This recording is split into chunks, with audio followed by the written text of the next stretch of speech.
Hello everybody, my name is Asia Gooden and I'm doing my presentation on the effects and perceptions of high intensity interval training on overall health, vitality, fat loss, and muscle gain. This presentation is for PE 589 and Exercise Science Capstone. So the first slide is in detail with my purpose and research question. The purpose of my study is to observe the impact of four key components, which includes health, vitality, fat loss, and muscle gain. The research questions include: what are the perceptions of HIIT on body fat reduction? What are the perceptions of HIIT on muscle gain? And what are the participants' overall perceptions of high intensity interval training? Third slide entitles Values, Faith, and Beliefs. When it comes to my faith and belief that set the foundation for this research project was just my background in health and fitness altogether. Since the age of 7, I've been in sports.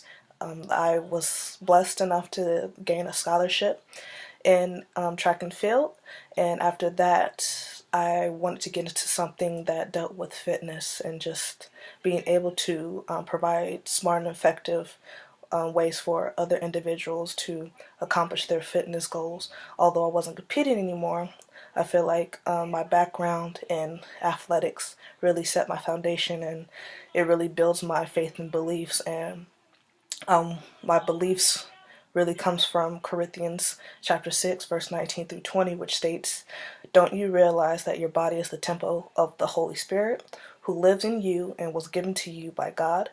You do not belong to yourself, for God bought you with a high price, so you must honor God with your body." And I really live by that because I feel like overall health creates overall well-being, and it just makes your life just 100% more enjoyable with being able to live a healthier life and being able to pass that on to others. It's a beautiful feeling. The next slides go into the 3 scholarly articles that I feel brings a lot of light to my research project. The first article entitles "The Effects of High Intensity Intermittent Exercise Training on Fat Loss and Fasting Insulin Levels of Young Women." This article highlights fat reduction, which I studied in my research project. The purpose of this study was to investigate the effects of a 15-week program, high-intensity interval training program, that affected subcutaneous fat and trunk fat. The procedure included a 15-week program, fasting, a cycle ergometer, which a lot of these HIIT research projects, research studies use, blood lipid testing, and a DEXA scanner, which gives you a printout of your body fat mass, which is one of the gold standards to measuring body fat. Excuse me. Participants included 45 women ages 20 to 22, body mass index ranging between about 23 kilograms. Methods consisted of quantitative data research, which measured blood lipid levels. It measured VO2 max levels, which the ergometer was used for, and just comparing those numbers from when they started training to when training was over. And results included significant weight loss in high-intensity interval training group. And from this research, it really suggests that fat reduction is greater in high-intensity interval training compared to steady-state training, which I also compared within my study. The second scholarly article is entitled "Effect of High-Intensity Interval Training on Cardiovascular Function, VO2 Max, and Muscular Force." This scholarly article highlighted health and muscle gain, which is another component, 2 components that I decided to study within my research. The purpose of this scholarly article was to examine the effects of short-term HIIT on cardiovascular function, cardiorespiratory function, and muscular force. The procedure included about 2 to 3 weeks of training, 30-second intervals, that's what high intensity interval includes, with 5-minute recovery using the Biodex system, which measured muscular force. Participants included 20 men and women who were physically active. Methods included quantitative data, as the last research project, using a Wingate test, which tested anaerobic power, and a Biodex, which tested muscle force within the participants, and also measuring heart rate and blood pressure, which measured the cardiovascular function.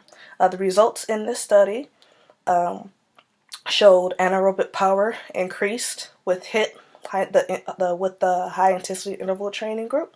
There were no significant effects for heart rate and blood pressure with pre and post training between both groups. However, there was a significant increase in force output for the high intensity interval training group. And lastly, the third article, entitled High Intensity Aerobic Interval Exercise is Superior to Moderate Intensity Exercise for Increasing Aerobic Capacity in Patients with Coronary Artery Disease. I like this study mostly because it really differs from the rest of the articles that I've researched, that I looked up, because it deals with non-active individuals that have a life-threatening illness, possibly, which is coronary artery disease. And the purpose of this study was to assess the effects of high-intensity aerobic interval exercise compared to moderate-intensity exercise in stable CAD patients. The procedure included male recruitment, which they sent out questionnaires to different individuals with CAD, consent forms, ECG testing, and a 10-week program. Now, this program wasn't as intense as the other studies. Of course, they have coronary artery disease, so the training does have to be developed specifically for them. But anybody pretty much can participate in HIIT. It's just you have to develop a specific program that fits their needs and accommodates them. Back to the methods. It was a randomized quantitative data research using a treadmill, testing at 3 levels of intensities, including 80 to 90% or 50 to 60%. Results included a 17.95 increase in VO2 max for the HIIT group and a 7.9 increase in moderate intensity with the moderate intensity group. The application, it displays improvement in overall health and vitality with the HIIT group compared to the moderate intensity group. The methodology in my study included both qualitative and quantitative phenomenology, which tested the perceptions of the participants. I used Likert questions, which was a total of 14 questions, demographics, which was a total of 6, and open-ended questions, which are a total of 3. I also used a technique for recruitment, consent forms, and a PAR-Q questionnaire, which basically is a pre-testing, just getting basic information from the participants, just seeing what their fitness levels are and if they're able to participate in the high-intensity interval training that I developed for them throughout the course of the 6 weeks. Asking different questions like if they have any joint problems or occasional dizziness after exercise, basic questions like that. And also included my own high-intensity interval perception survey, which included the demographics, Likert questions, and open-ended questions, and exercise regimen that I use, mainly free body movement exercises like free weight squats, push-ups, jumping jacks, running in place, exercises and that sort. So the results for the quantitative data included participants' perceptions regarding body fat, which asked about 3 to 4 questions regarding their body fat, like if reducing their body fat was their goal, their current goal, or was their past goal, and if they feel like body fat reduction is important for overall health. About an average of 63% agreed or strongly agreed to those questions. on average between the three, just giving a conclusion that more than half of the participants believe that what we could assume believe that body fat is key to them improving their overall health, and they believe that it is extremely important for just fitness in general. Number two, participants' perceptions regarding muscle gain, which was like number one, just asking questions like if muscle gain was important to them, or if it was a past goal, or if they believe muscle gain is important to overall health and vitality. On average, 70% over the course of those 3 to 4 questions strongly agreed to muscle gain being an important factor to just their overall fitness regimens and exercise. Number three, participants' perception on HIIT.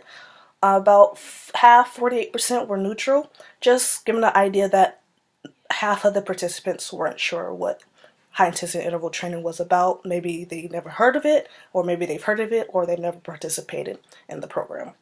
And number four, participants' perceptions on HIIT affecting their overall health and vitality. More than half were neutral on the idea. Again, as number three, maybe a majority of them have heard about the workout program, or they haven't participated in it. So this is probably more than half is their first time participating in high intensity interval training. As for qualitative data, I used 3 open-ended questions. The first one, what is your perception on HIIT in regards to its effects on your overall health and vitality? The second question, what are your perceptions on HIIT in regards to its effects on your overall body fat reduction and completing the 6-week program? And the last one, what are the participants' perception on HIIT in regards to its effects on muscle mass increase after completing the 6-week training program? There are a lot of positive results. A lot of people observed fat reduction. A lot of people observed muscle gains. Some people believe not much muscle gain was seen. However, there was a lot of muscle architecture there, meaning there was a lot more toning than bulking. So there were a lot of positive feedback in regards to the HIIT with the open-ended questions. Didn't have any negative, but it was something that I was pleased to see with the responses. The discussion, including some of the supporting research from TRAP and Science with evidence of fat loss and muscle hypertrophy. These two authors' past research really supported my own research with high intensity interval training being a key concept with individuals trying to lose weight. It's effective. It stimulates fat reduction and it stimulates muscle gain, but it all depends on the program and how you do it. Everybody's different. Some people need about 30 to 40, but instead of say 30 seconds of work, maybe 45 seconds. You're in control of your intensity, so that also that plays a big factor in it. There's some research in regards to the perceptions and enjoyments that were not very supported, only because I feel as though it all depends on the program and the individual's fitness levels. And some of the research by Martinez, Laurent, and the last author from 2015, excuse me, sometimes in the different articles, one author seen improvements with the enjoyment with HIIT, and others did not like HIIT. But the difference was the participants in this group, they were already physically active, and these individuals in the other group that didn't like HIIT, they were sedentary. So there's a lot of factors that I believe that goes into it with the individual's fitness levels and how the program is set for them. So discussion continued. My recommendations, implications, and future research recommendations. My recommendations would be to have in-person supervision. With my research, I was not there with my participants to see what they were really doing. Maybe I could have had more positive results when it came to muscle gain, and more people saying that they seen better muscle gain just in toning, or could have seen more observation with fat reduction. But we would not know until there's another study that would actually be in-person supervision or coaching and training in person instead of doing everything via email. Another recommendation would be a longer program regimen, longer than 6 weeks. Maybe we can do 12 weeks and see if there's any adaptive factors that go into that, only because after a certain period of exercise, you do hit a plateau, so you do have to probably increase the workout load so that increasing with a longer program could probably see different results. Implications: the length of the program, I feel, had a major impact with my results. The duration of the exercise and participants' fitness level. These are the three things that I feel are key factors to how the research played out. Some things probably could have been better if the program was longer, if I had more time to observe my participants' exercise regimens and seeing if there's better results when it came to fat reduction and better results to muscle gain, or even health and vitality with their overall perceptions on that, if they enjoyed it or not. So I believe those three things really had an impact on that. And lastly, future research, as I said before, longer programs, supervised environments, actual one-on-one coaching and training, if one can attain that, and physical measurements. I wish I was able to do physical, like muscle mass increase or body fat testing and stuff like that. That would have been huge if I was able to dig that deep. But from what I found and what I was able to observe, it just shows that high intensity interval training is very effective as long as the program is developed for that individual and the individual puts the time in to accomplish the goals that are set for them.